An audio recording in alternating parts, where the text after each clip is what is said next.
as you say, I mean, the company started about 120 years ago in Hong Kong, and then very quickly moved into China. At that time, shipping was sort of the central theme about everything. If you had ships, then you could transport goods, and if you could transport goods, you could trade. And over time, of course, as companies specialized, they either did one or the other, or they continue to do both. But for us, I think primarily we looked at the trading side of the business rather than the shipping side of the business. I actually joined Jebsen in '82 in the shipping division. We were still an agent for a shipping company at that point in time. But over time, our shipping interest diminished, and we got more interested in the market of China as a growth opportunity for us as a company. And really, the fundamental change was in 2003 when Zhu Rongji and Jiang Zemin agreed that China would join the WTO. And basically, a lot of the trade barriers that had existed, so the inability for foreign companies to operate in China or only operate in very limited fashion through representative offices and things like that, that all disappeared reasonably quickly. And as a consequence, Jebsen took a much greater interest in trying to develop the market for the consumer in China, because suddenly we were able to talk to them directly, so to speak.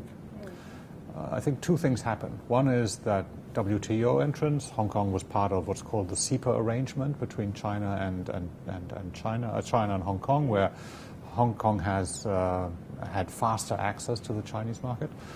But the second thing that happened, which was probably even more fundamental, was this growth of wealth in China. The Chinese consumer suddenly, through the export business, through local investment or whatever, suddenly had money and was allowed to spend it and had an interest in overseas products.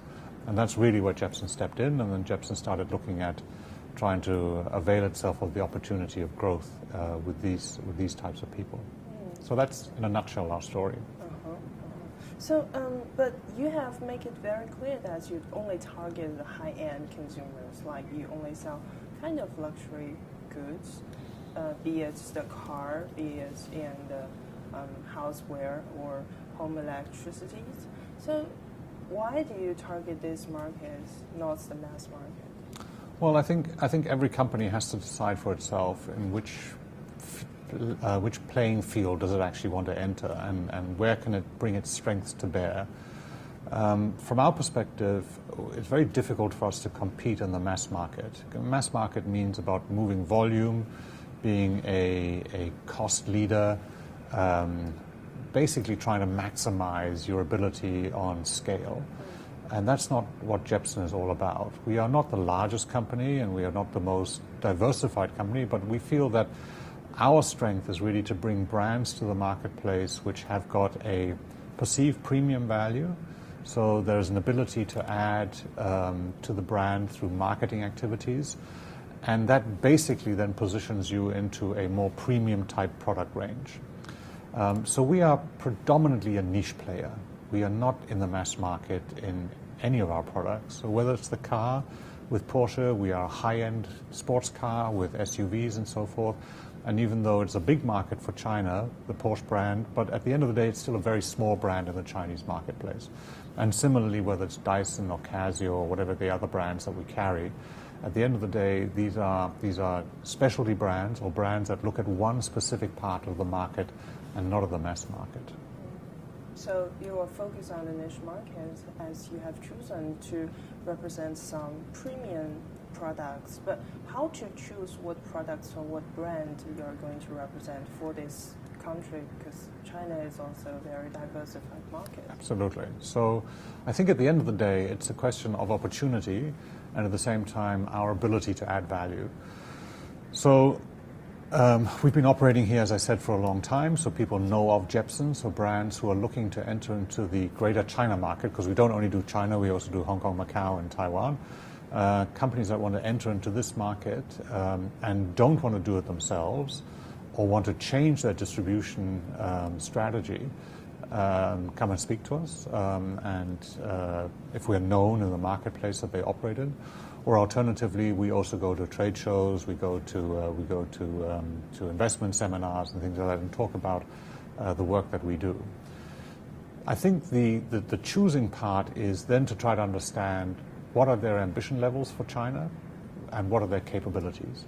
Because a market like China is massive. It's even in a niche, it's a massive market. So a company has to be clear over that it takes time, investment, money, but also management attention to actually be successful in a market like China.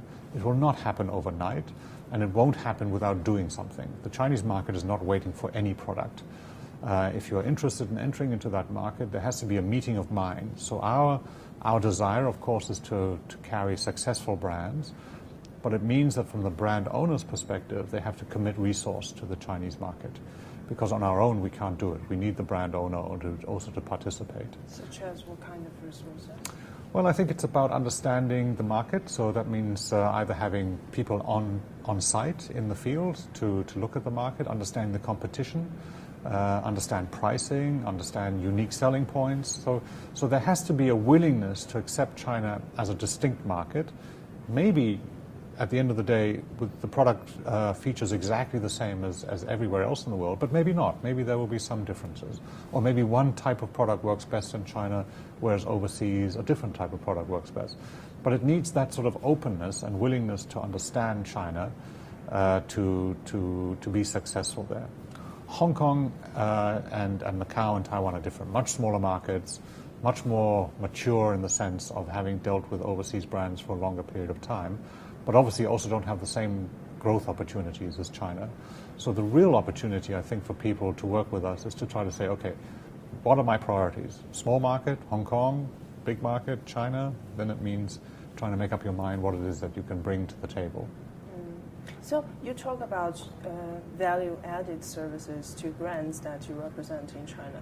So what kind of value-added services are you providing? Why are they going to you instead of approaching the market by themselves? All right. So I think it's a choice that a brand owner needs to make. I mean, do they want to have themselves active in the marketplace, or do they want to use a third-party outsourcing partner? And that's really what we are. We provide market access to specific markets in these places, Greater China, and it's up to the supplier to either be convinced by us to say that we can do a better job at a more competitive price, more effectively than they can themselves, or alternatively they say, no, we need to do it ourselves. We are so unique, or we are so willing to put in our money ourselves to develop these markets. But very often, particularly for niche suppliers, they don't have the scale, they don't have that ability to be here on their own. And what Jebsen offers is a bundle. We can do everything from marketing, brand building, sales, distribution, after sales. So the whole palette that is required for some products. But we can also pick and choose and say, okay, if you don't need, marketing, you can do that on your own. Then we'll do sales, we'll do distribution, we'll do logistics, we'll do money collection, whatever else it may be. So it's a menu type of situation that we have. We can provide some things, or we can provide all things. How large is your network in China? Well, it depends on which business you're talking about. So, for example, in our car business, we have 7 dealerships in China. So from that pure number, it doesn't sound like a very large number, but in the Porsche world, that's quite a lot. So we are in the major cities. We're in Beijing, Shanghai, Guangzhou, but we're also in places like Hangzhou and Shenzhen and so forth. So on the car side, it's a very, very specific and very targeted distribution. On the wine side, for example, where we have got distribution, I wouldn't say throughout China, but certainly in the first, second, and third tier cities, it's a much broader distribution. And on the all across China. All across China, right? And in some cases it's direct, in some cases it's working with wholesalers. And the other example would be the Dyson business, where we operate shop-in-shops. So we are in 150 different department stores throughout China, again, mainly in the first and second tier cities. But here we are presenting the product in a very specific way, in the way that the brand owner wants it presented. So we do that in a shop-in-shop concept in department stores. So quite different, depending on the different businesses that we operate in. I I see. Where is the farthest province that you plan to? I think we have something in Urumqi. Really? Yes, What's that? I'm pretty sure it's wine, to tell you the truth, because there are hotels. I would like to say Tibet, but I don't know, because I want to go to Lhasa one day to find out myself. But I think from a real distribution point of view, I think it would certainly be the East Coast, and then the southwest and the central provinces of China, where the bulk of the population is and where the bulk of the money is as well. I see. But as far as I understand, there are a lot of rich people in the remote area of China too, like in Yunnan, Sichuan, and even Xinjiang province. Yeah. So I wonder, how are you going to find all these people? How are you going to target the real target customers for all the brands that you represent in such a big country? To me, there are certain cities in China that are brand leaders, that are fashion leaders, and certainly places like Shanghai and Beijing belong to that. So I think a lot of people in China will travel to Shanghai to understand what is in at the moment, what is fashionable, what is the latest development, and they will take their lead from that. So even though we talk a lot about overseas purchase by Chinese tourists, within the country, within China, there's a lot of purchases as well in the first-tier cities of people coming to visit those cities to purchase product as well. And that's the way that the brand gets developed, that people then start spreading word of mouth, and we'll see whether or not we can follow them into these other provinces. Obviously, cities like Chongqing, Chengdu, these are very, very large cities. We are there as well. But it's more the third-tier cities, and there are a lot of those where I think a lot of people are still traveling, even to places which are closer. They don't have to be Shanghai. They can also be the capital cities of their provinces to get some ideas of what's going on. So you will focus on the tier 1, 2, and even tier 3 cities, right, the center of their each regions, to capture the mind of the customers in that region. Yeah.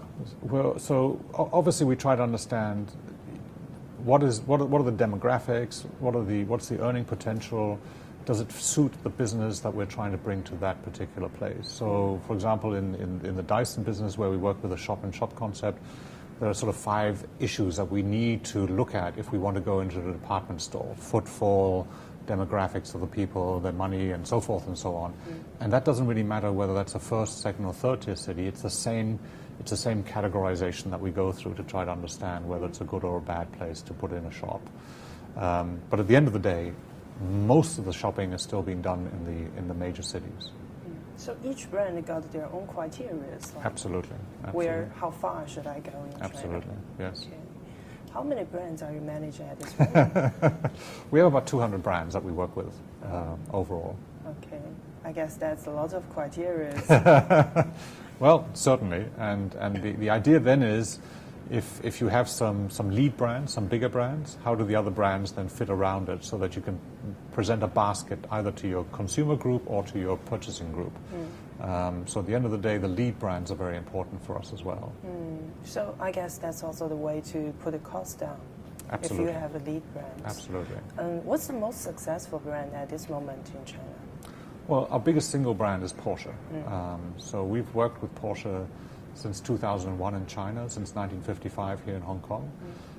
The car explosion in China, everybody knows, everybody understands. China is the largest car market in the world.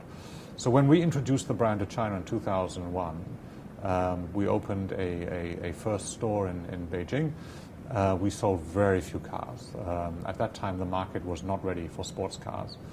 So again, 2 things happened. One is the market developed very rapidly, but secondly, Porsche also came with other cars. They came with SUVs and they came with a limousine. And so the brand adapted itself and the market adapted itself. So now, last year we sold over 8,500 cars in China, and we expect that to continue to grow. So then what's the next star as you planned, or you think going to be the next big thing in China? Well, I think we have a couple of what we think are the rising stars. One is the Dyson business, so a brand that we've been working with in Hong Kong again for 3 or 4 years, and in China since 2012. This is a brand which is quite unique in the world of home appliances. It's very design-oriented, but also very function-oriented. And at the end of the day, this one, I think, has got the opportunity to grow quite dramatically because it offers a different perspective to the same problem that people have. And they do it in a very different way. A lot of effort is put into product design and product functionality. And the other one that, of course, we're hoping will develop very well for us is the beer business, our own brand, Blue Girl, where we are in certain provinces. We're not nationwide, but we're in some provinces in China, and it's done quite well. Some provinces such as Fujian and Guangdong, which are our main places. So we're hoping to develop that brand also step by step throughout China. But China already has a lot of beer brands. A lot of beer brands. Yeah, so why do you think Blue Girl is going to make it? So again, it's about finding the USP, right? Something which is unique about the product, that special proposition that you can bring to the consumer, which is different. So it's about the heritage, it's about the way it's positioned in the marketplace, the way the product is presented, and it's about telling a story to the customer, which are the bars, the restaurants, the hotels, and then also telling a story to the consumer, which is the person who, at the end of the day, drinks the beer. And there, I think we are offering something which is different to some of our competitors. But clearly, the beer business in China is huge. We only want a very, very small part of it. So, may I ask, how fast is your China business growing? Well, up until about 2 years ago, it was growing double-digit, 14, 15, maybe 20% every year. Chinese mainland. Chinese mainland. The last couple of years have been slower growth, between 5 to 10%, and we expect this year to grow somewhere in the region of 6 to 7%. How is that compared with the Greater China market? It's still faster than Hong Kong and Taiwan, so I think the opportunity is still there to grow in China. But I think what has happened over the last few years is that the growth levels have just declined a bit, and we just need to get used to a different level of growth. No longer double-digit, but now still single-digit, but upper level single-digit, which I think is still very good. Well, recently we see a lot of headwinds in Chinese economy, like the deceleration of GDP growth, as you mentioned, and see the volatility in RMB, and we see the market slump in A-share. So do you think that will affect the consumption decision of your customers in China? Because what you are selling is at a premium price too. I think so. I think there's every likelihood that the consumer in China will become a little bit more cautious. So that's the bad news, so to speak, right? But on the good side, on the plus side, I think there are more consumers growing into that group of people who can afford higher priced items. So the growth of the upper middle class is something which is exciting to us, because I think it'll happen regardless of the short-term setbacks of stock market or whatever else. So I think there's a natural tendency now in China that the consumer group of people who can afford more premiumized products is rising. And I think the other side of the coin is that there's a great interest in overseas products. I think the Chinese tourist is just starting to develop as a consumer group, and they come back with their own impressions and their own desires. I mean, Hong Kong has seen it over the last 4 or 5 years. I think a lot of countries around the world are now starting to see very large numbers of Chinese consumers traveling. But they purchase when they're overseas, but at the same time they bring back impressions, they bring back ideas, they bring back desires, which they can then fulfill also when they're at home. So I think the slowdown in the economy will definitely have an impact. I'm not sure it'll be a very large impact, but I think it'll be at least partially outweighed by this growth of the consumer group that can afford these products. I see. So you expect it to be, in fact, for the time being, but gradually, in aggregate numbers, that the consumer is going to afford those premium products going to grow in number, right? I think holistically speaking, yes. Some markets may be more hard hit than others. We've seen it on the premium wine side, where up until a few years ago, the very, very expensive wines from France were very popular in China. And China suddenly became the largest market in the world for Grand Cru and everything else. That has dropped off completely. Is that because of anti-corruption campaign? I think anti-corruption, anti-gift giving, that type of thing. And maybe also a little bit of maturity, that you don't have to give away the most expensive wine to prove that you know something about wine. I think over time people understand that you can buy more reasonably priced wines and still have the enjoyment of drinking it, if that's what you wanted to do. We've also seen it in the watch business. The watch business has taken a large hit as the gift giving has died down. So I think some businesses which maybe were somewhat artificially inflated have now come back down to a more normalized level. But products like you mentioned, the Dyson products and the Blue Girl beer, that people could enjoy every day or in their daily life. These kind of products going to pick up in China. I think so. I truly believe so. I think the upper middle class is something which will continue to develop. Again, it may be slowed down a little bit because of the overall drop in GDP growth, but the general trend, I think, will remain the same. And these products are being offered at premium, but certainly not at luxury prices, so they become much more accessible. I see. How to define upper middle class? Oh, I think there's some definitions. I can't remember.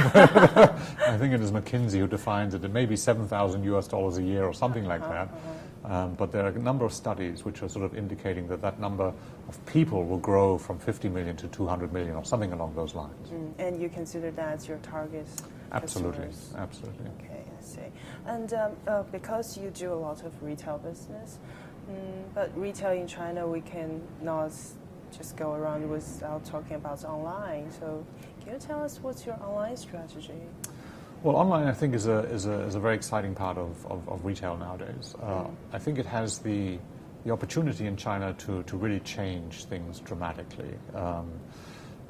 China seems to leapfrog over certain things, and certainly this technological development, I think, is moving very, very rapidly. You see it in things like what Alibaba is doing in China. You see JD.com and so forth. So all these business models which suddenly are making products available nationwide, very transparent on price, with very good service levels of delivery and taking back products if they're not up to the customer's expectations. I think this has the opportunity to revolutionize it. So for us, I think there are two sides of the equation. One is we sell products which are premium, so I think the customer's expectation, of course, is to get a good price, no doubt, but they also want to have an experience. The reason you buy luxury is a self-reward, and I think that experience not only is owning the product, but it is also part of the purchasing of the product. So anticipation is a large part of that. So if you look at the work that goes into bringing Porsche into the marketplace, if you go to a Porsche dealership in China, it is world class. It is probably better than any other Porsche dealership in the world, not because of the hardware. The hardware is basically the same, but because of the attention on detail about service levels, when to approach a customer, what are you talking about, what the expectation is about closing, and so forth. And I think very similarly on other products. But no doubt about it, I think what the e-commerce platforms will do is create price expectations, which will, over time, of course, move to a certain level, which is sustainable for everybody. But I think at the end of the day, the consumer will then start picking and choosing. Do I want to buy it online because it's convenient? Or do I want to go into a shopping mall because I want to spend my afternoon there and have lunch and see a movie and then go and shop? Or do I want to go to a specialty shop because I want to have the customer experience, the buying experience? And I think this differentiation over time offers opportunities, but certainly also threats. So what's your online plan? I see. I was told that you have a J Select. Okay. Right. Yeah. Yeah, I actually visited the website, but it looks like it just started. Yep. So what's your plan for the online J Select, and what's your plan for real brick and mortar J Select? Okay, so J Select is what I've now learned is an O2O concept, offline to online, online to offline.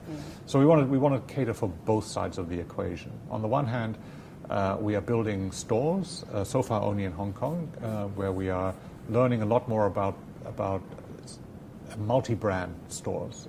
The other stores that we have are all single-brand stores, Porsche or Dyson or something like that. So this is a multi-brand store. So this is something that we need to learn a little bit more.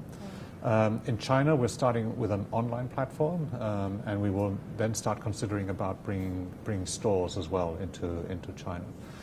So the concept is one of bringing the convenience of both sides of the equation to the consumer. They can go and shop online. They can bring the product back to the store if they don't like it, or they can exchange it at the store, or alternatively, they can go and test the product, see a product, look and feel the product in a store, and then go home and buy it online. We don't have exclusivity in any of the products that we have which are online. So again, it's about trying to build relationships with customers. So it's about customer relationship management, about knowing more about your customer, about their buying behavior, what are they interested in, what do they look for, how often do they come back to the store, how quickly do they make up their mind, are there multiple people in the family, do they look for different things. So I think this type of customer engagement, consumer engagement is something that we need to learn a lot better and more than what we have done in the past. Because I think that is the future of CRM and ultimately also online, of people feeling comfortable to buy and maybe encourage them to look at different things over time. So far, what have you learned from your online platforms? We've learned a lot, but it's still very much in the beginning, I think.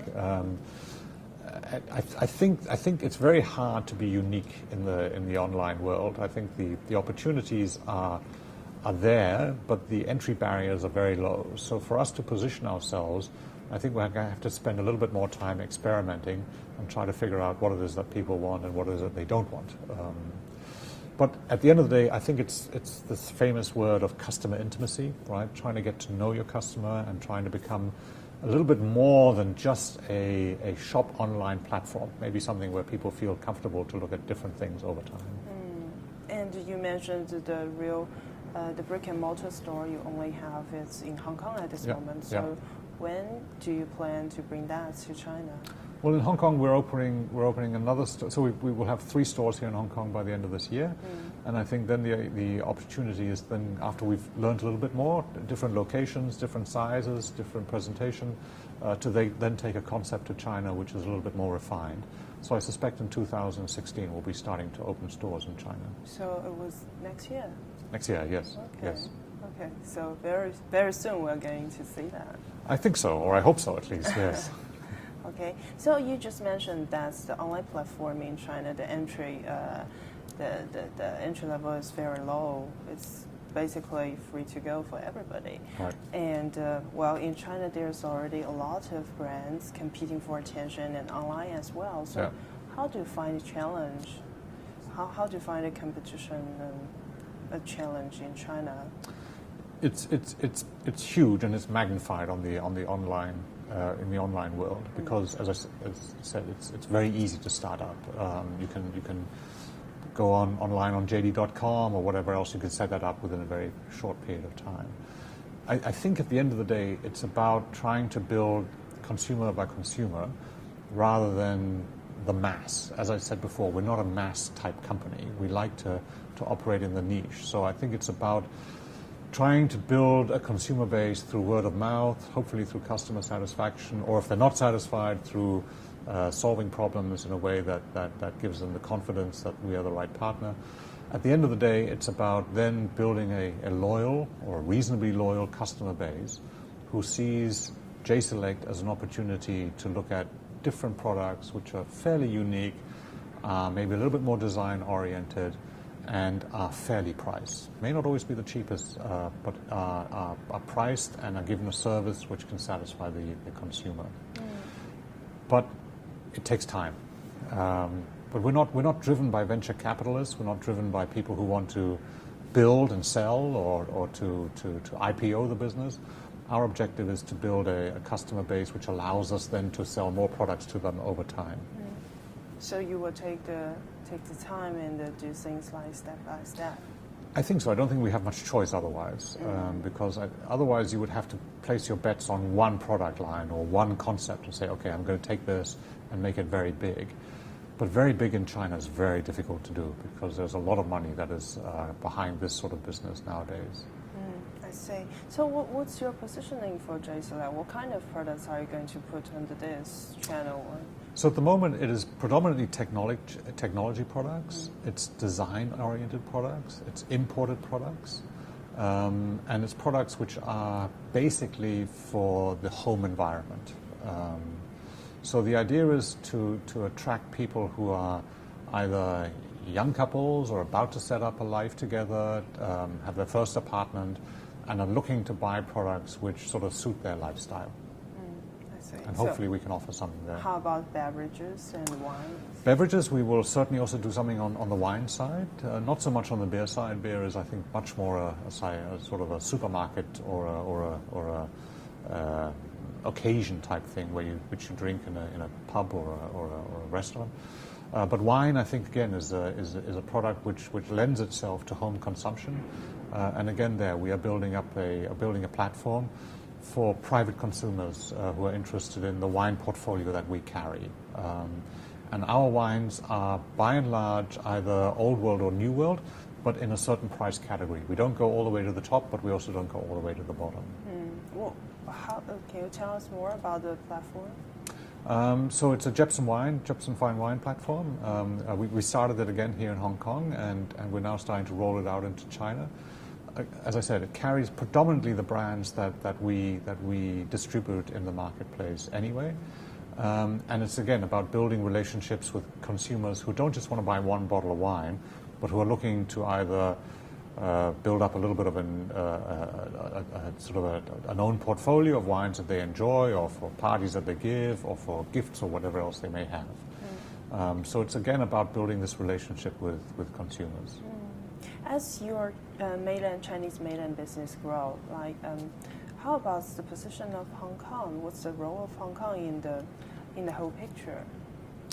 So I think Hong Kong has two aspects for us. On the one hand, of course, it's a market in its own right. 7 million people live here. Hong Kong is a mature market. It's a wealthy market. We're very well established in Hong Kong. So for us, Hong Kong as a market is very interesting. The second part of Hong Kong is its trend-setting ability. It used to be very trendy for mainland Chinese to come here and look at what's happening. I think that is no longer quite as dominant as it used to be. I think mainland consumer will also go to Japan or Korea or elsewhere to try to find out what the trends are. But I still think that Hong Kong, because of the way it's evolved, it's a very densely packed and it's a very shopping-oriented type of environment. There's still a lot of opportunities for people from the mainland to come here to look at brands and to try to identify what it is they're interested in. To a degree, I think it's about price still, that Hong Kong is maybe a little bit cheaper than some of the products in the mainland. And the other side, of course, is also that it is not fake, it's real, these types of things. But I think it's more about trying to see, okay, what does it offer the Chinese mainland tourist, apart from daily necessities and so forth, but what is it from a brand perspective that they're looking for? And does Hong Kong present the brand the way that they perceive it to be? Is it premium enough? Is it sporty enough? Is it lifestyle enough? Whatever it may be. It's a test ground. Sorry? Is this a test ground for all the products or the new brands you're going to take? I think for us, certainly we test in Hong Kong. I don't think everybody tests in Hong Kong. I think now some of them move into China to test there, and Shanghai and other places. But for us, it's an easy place to test because of, as I said, we're well established here and we have both markets. We have the Hong Kong local market as well as the tourist market who can test the products. Apart from Greater China, do you have any plan for other parts of Asia? Well, this company here looks after what I call Northeast Asia, so the Greater China market. We have a sister company, the same shareholders, but a different company, which is based in Singapore and does the ASEAN market, so Southeast Asia. And then there's another investment from the shareholders, which is operating in Australia. So our business is Greater China. And from that perspective, I think we have enough opportunities still to grow. I see. Talking so much about your business, actually, because it's a leadership interview, we'd also like to learn something about yourself. Can you tell us your story? Like, why do you start? Why do you start a career as a shipman and you come to this company and stay for so many years? Well, it's a pretty easy story to tell. My father worked for this company. My grandfather worked for this company. And even though it was not my intention, I never really thought about it, I started in the same industry that my father was operating in. My father was in the shipping industry, so I started in the shipping industry as well. I worked for a German shipping company, and I was sent by them to Australia to work there for a couple of years. And on my way back from Australia, I stopped over in Hong Kong. I wanted to visit some friends, and I was then asked by the owner of the company to come and see him. And he said, well, there's a vacancy for a young man to join in the shipping division, and whether I would be interested. And I was interested. I thought maybe to come and work for Hong Kong for a couple of years and then move somewhere else. Why not, right? It's not a bad place. So I joined, and that was, as I said, 32 years ago, and here I am. So the reason I'm still here is because I think the market is interesting and the company is interesting. So the market has evolved dramatically, not only since the WTO accession by China, but Hong Kong has developed, China has developed, the world around us has developed, but the pace of change in our core markets has been quite remarkable. At the same time, the company has evolved to address those changes, and we have got basically two family shareholders who are very committed to this company and allow the management team a lot of freedom to develop the business. And I think that's what I found more interesting than anything else. Our ability as a management group to try to move this business forward, which is not easy, because if a business is over 100 years old, it takes a lot to move the goalposts, get people to understand that things are shifting. But once we got that momentum going, it became a very exciting journey, and we managed to be quite pioneering in some of our businesses in China, and that gave us the confidence to keep on investing and to keep on growing. So that's really the story. I see. As you mentioned, the market has evolved a lot, and you started as a manager in shipping business. So how do you find it personally challenging to catch up with all the changes? Yeah. So I think the interesting thing about Jebsen is that we are not one business. We are quite a number of different businesses. So our task at the management group is to be managing a portfolio of different businesses. I don't run any of those specific businesses myself. So I'm not a beverage person or a car person or a consumer person. My task is to try to identify people who actually know something about that industry and who can move that particular business forward. And then it's more about general management skills to try to understand, are they doing a good job? How can we help that? How can we improve upon that? Our business model is placed at the end of the value chain. So we don't do too much production. We have some joint ventures and so forth, but predominantly we are at the end of the value chain, which is all about distribution, importation, brand building, and so forth. So the exciting thing is that you work with many different types of brands, and some of these brands are truly innovative and are truly different, and you can learn a lot, which you can then take back for your own business and try to see how you can use that. But it's about finding people who are specialists in their areas and who have the willingness to operate in two, or at least in two different markets, maybe 3 or 4 different markets, but two very different markets, which is Hong Kong, city-state, a small but wealthy market, in China, which is in many respects only comparable to the United States from a size and from a complexity point of view. And these sort of dynamics make it interesting. And as I said, my role is to try to understand, do we have the right people running these businesses? You have been in this position for almost more than a decade, right? So 15 years, I think. How do you motivate people, and how do you motivate yourself? Two different questions, right? Motivate yourself and motivate people. Yeah. So if you motivate people, I think it's showing the opportunity. So at the end of the day, when I joined this company, there was a lot of discussion about something called disintermediation, which is, why do you need a middleman? What is the value that a company like Jebsen brings to the table? Do you create value, or do you just take margin? And the story that I tell people is that at the end of the day, you only survive if you are able to create value for your supplier as well as for your customer. But we've proven that we can do that. We've done that over 120 years. But of course, our business has evolved dramatically over that time. But at the moment, we are in a period where we are able to attract a number of very positive brands. We are able to attract people who are looking at specialized distribution.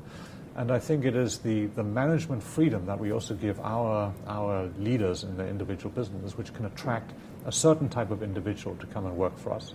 Not somebody who's just bound to one brand and wants to work for a large multinational, but somebody who wants to work with a multitude of brands and who wants to work in a business which is capable of making fairly quick decisions. My own motivation, I think, is similar, but not necessarily identical. I think for me it's more a question of saying, we have this business which is 120 years old. We have managed to evolve over this time. What is the next step that we need to do? How do we evolve this business into the requirement of the next decade, which I'm sure will be different to what the requirement is of today? So, for example, the whole issue of e-commerce, internet, we started talking about 10 years ago, and it was way too early. It didn't happen at that point in time. Now we're talking about it again, but now I think if we don't do something about it now, then we're going to be left behind, because the world will move very rapidly through mobile technology and all the rest of it. So that offers a whole new opportunity for us. It's certainly a threat, but I think it's also an opportunity. And I find these types of discussions much more motivating than just talking about another distribution or another customer that we have won. Like the challenges to survive and thrive in the future. Precisely. Because I think, as I said, we have no God-given right to be here. We need to work for the value that we create. And at the end of the day, only if we are innovative. How many people are you managing at this moment?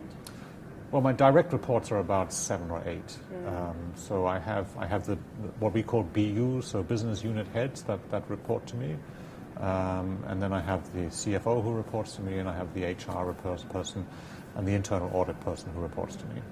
But what's the size of the entire company? We employ about 2,600 people. 2,000? When do you still remember the size of the company when you joined? When I joined, about 800. 800. It's like tripled. Tripled, yes. Yeah. Where do you see the whole company going then, with so many employers? Well, the objective is not to employ more people, right? I think that's one KPI, so to speak. But in reality, I think technology allows us to grow our business without having the same level of employment necessarily. Of course, we want to employ more people and grow as an organization, but I think technology would be more important than that. The other KPI we look at, of course, is turnover. What are we generating from a sales perspective? And finally, for us, what is our gross profit? So what is it that we're interested, what is it generating for us as a company? So we started a growth program in 2006, where we said we wanted to double the size of our company by 2010. Purely from a turnover perspective. So we were about 5 billion Hong Kong dollars in 2006, and then by 2010 we grew the business to just over 10 billion Hong Kong dollars. And then we said, okay, let's see whether we can double it again. Now it gets harder and harder, so we're not going to double it. We're not going to achieve that by the end of this year. But we're going to look at something like another 50% growth on top of that. So I think it's now a question of what I would call qualitative growth rather than quantitative growth that we're interested in. So I would rather see slower growth but with a higher gross profit capability for us, rather than just looking at the turnover as the number of defining whether we are succeeding or not. What's your target for gross profit margin? We have a target of about 12% as a company, but that's a number which varies dramatically between the different businesses, right? Dramatically. Yes. Doesn't sound very promising. Well, it depends on the type of business that you do, right? So a car business is very different to a beverage business, and so forth and so on. So there are big differences. But at the end of the day, it defines the value that we create as an organization. And is that good or bad? I don't know. We, of course, try to benchmark against some of our competitors, but at the end of the day, it's about how we feel about it rather than what the outside world, because we don't talk to analysts or anything like that. I see. And as the top leader of 2,000 plus people, so what do you always remind yourself to keep in mind when you talk to the inside? Well, I think it's about leading from the front, and I expect that from all of our managers at the end of the day. I mean, we're not so large and we're not so corporate that we have large strategy departments, or that we are so removed from our business that we are not part of the business ourselves. So I think the expectation is that all of us have an interest in the business and the people behind it, both internally as well as externally. I spend more time with our suppliers rather than our customers, because ultimately, of course, of our 200 suppliers, about 20 of them really define Jebsen. They are the biggest suppliers that we have. And those are the people that want to know the senior management of the company. They want to understand how their business is doing, what is our interest, what is our investment capability. But whenever I'm outside, I also meet with customers and try to understand their satisfaction level with Jebsen. So I think at the end of the day, it's about being truly interested in the business and leading the business from the front. And what's your secret sauce for team building? I think just being open and being honest to people, to tell you the truth. I don't like political organizations. I don't like organizations which are so involved with themselves that they are basically inward looking. Looking at ourselves, we can do that all day long. And it can keep many people occupied for a long time. But the reality is the world is happening around us. It's not happening within our four walls. So I think the interest of us must be trying to resolve whatever issue we have internally so that we can spend more time externally. So your style, so your management style would be like everybody speak whatever in his mind, go straight forward, and everybody work for the same task, and as a team, you will achieve it. As long as it's constructive. So I think, I hope at least, that people perceive me to be open to constructive criticism. But it has to be constructive. It can't just be criticism for the sake of it. So it's about trying to find improvement opportunities rather than just pointing out what's not working. Well, how can we fix it? How can we then make it better? I wonder how many of your frontline employees speak to you directly when they find something not correct. They find it's a great idea, I must tell Mr. Hennig. Probably not too many. I would agree with that. I would think that gets filtered on the way upwards. I would probably admit that there are probably not too many people who speak to me directly about the improvement opportunities. But at the end of the day, it's about creating an environment where it's not only about me, right? It's also about every management level being open to that. And I'm not saying it's universally the case within Jebsen that everybody's open to it, but I think as a general concept within Jebsen, we are open to that. Okay. Then I also want to know, what's your other passion other than work? Other than work, Yeah. certainly. So I'm obviously a family man. I have family. I have grown daughters who are now around the world. Around the world. Around the world, yes. Did they grow up in Hong Kong? How many daughters do you have? I have 3 daughters. They all grew up in Hong Kong, but then left for boarding school when they were about 13, 14. I have one daughter who now works in Hong Kong. I have one daughter who goes to university in Europe, and I have one daughter that goes to university in Australia. So spread around the world at the moment. My sport passion, if I can put it that way, is sailing. Sailing is what I like to do. I jog and I do a few other things, but the one that I enjoy most is sailing. Why do you enjoy sailing? Why do I enjoy? That's probably a good question I should ask myself occasionally. How often do you go to, Well, I sail. I have a boat in Hong Kong, and Hong Kong is, of course, a good place to sail because the water is very close, and there's a very active racing scene in Hong Kong. So I enjoy to race my boat. So I race maybe every second weekend. I think it's the same issues about sailing that it is about business. It's about teamwork, about preparation. It's about execution, and then hopefully achieving what you want to achieve at the end of the day. So the boat I sail has got a team on it between 10 to 12 people, so it's quite a lot of effort to try to make things work well. But if it works well, then it's a lot of fun, and you can feel good about it. How far? What's the farthest place have you ever went? Well, from Hong Kong, there are races that go to the Philippines, so that's about 600 miles, and then there are races that go either to Hainan or to Vietnam. That's quite far away. That's quite far away, yes. How long does that take from Hong Kong to Philippines by About sailing? 4 days, 3 to 4 days. Have you tried it? Yes, depending on how much wind you have, right? Wow. Because no engine, right? You only use the wind, so Okay. 3 to 4 days. Would you I mean, if it's around the island, I can understand it's for leisure. But when you go out really on the sea, there could be some bad weather thing happen. All kinds of accidents could happen. So how do you manage this? Would you be concerned when you go out? I mean, you're a head of such a big company. What if anything happens? Well, then it's not my problem. It's my boss's problem if something happens to me. Right? So I think it's about preparation, about thinking about these things. It's also about experience and knowing what to expect. So to race to the Philippines, the race organizer puts a lot of emphasis on safety, about preparation, training, and things like that. So I think if you are serious about it, you should also look at that aspect, making sure you understand that things can go wrong, and occasionally things do go wrong. Boats have sunk on the way from here to Vietnam, so you need to understand the risks and prepare yourself.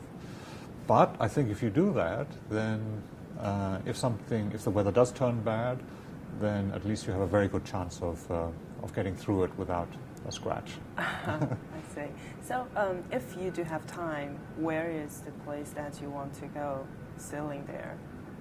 Well, last year I took my boat to the Philippines and we spent some time, not racing there, but actually spent some time going from island to island on the boat, and it was a lot of fun. I had my 3 daughters with me, and we went sailing from one island to the next, staying in little bays, cooking, whatever. I enjoyed that a lot. Sounds great. It was very nice. A little bit hot, but very nice. I see. So the last question, I guess, is about the book you're reading. Is there any book that's attracted you recently, or what's your favorite book? I like reading historical novels. Historical novels? So it's an easier way, I think, to digest history. So these are books which are based in fact, but then have stories woven into them, which make it a little bit more palatable or a little bit more easier for people who don't just want to read about history. So at the moment I'm reading quite an interesting book, I think. It's about the Spanish discovery of South America, the conquistadors. And it's specifically the story of a slave who was taken with this group of discoverers or conquerors who went to Florida in North America to try to find gold. The trouble is they didn't find any gold, and I'm in the middle of the book, and the Spanish are dying like flies, and the Indians are winning, so it's actually quite an interesting, it's a true story, so it's a very interesting story. Let's see where it brings me. I'm not sure. I haven't finished it yet. I see. You do this purely for take some time outside the business world to clear your mind, to focus on something. I think reading helps a lot. To relax, yes. I see. Yes. What else attracts you apart from this book? Well, I think good stories are nice to read, right? So I use books a little bit as escapism, as you say. It's a way of finding a way of relaxation away from your business. I don't really read books about management technique or latest philosophies. I think you have to be able to find what is nowadays called work-life balance. There has to be at least 2 sides to you, and they can't always be the same side. And so from my perspective, books or movies or things like that offer you that opportunity to maybe look at a different part of the world and a different part of yourself and enjoy yourself a bit. I see. Thank you. Let me just check. What else? To make up that you travel all the way from Denmark when you started as a kid and to Australia and to Hong Kong, and now you're targeting the China business, the Greater China market. So what's the most challenging thing you find all this way along from a very different culture than you to Australia and to Asia? So how do you help? How do you adapt to all the changes? To tell you the truth, I think people are the same everywhere. They all have different cultural backgrounds, they have different upbringing and so forth. But in reality, I think most human beings have the same needs and desires. And what I found, and this is the same whether it's in China or whether it's in Europe or even Australia, is that most people are very genuine. They want to have real relationships with people. They want to have good business opportunities, and they want to be successful. And most of them want to do it in a sort of a win-win type situation. Very rarely you come across people who want to win and you lose, or the other way around. So I think human nature is predominantly the same. My problem is a language barrier more than anything else, right? So at the end of the day, my interaction in mainland China is indirect, which is harder. But I think over time, as you build relationships with people that you see more than once and that you maybe have dinner with and you have experiences with, and I think over time you also build real relationships with these people, even though the language capability is not that great on my side. So you don't have any fear to try new things and meet new people, to touch new culture, because you believe everybody ultimately are the same. Yeah, and I think that would be very bad for my job if I had that fear. I think at the end of the day, one of the things that we have as an organization, we have to be adaptable. The only way you can adapt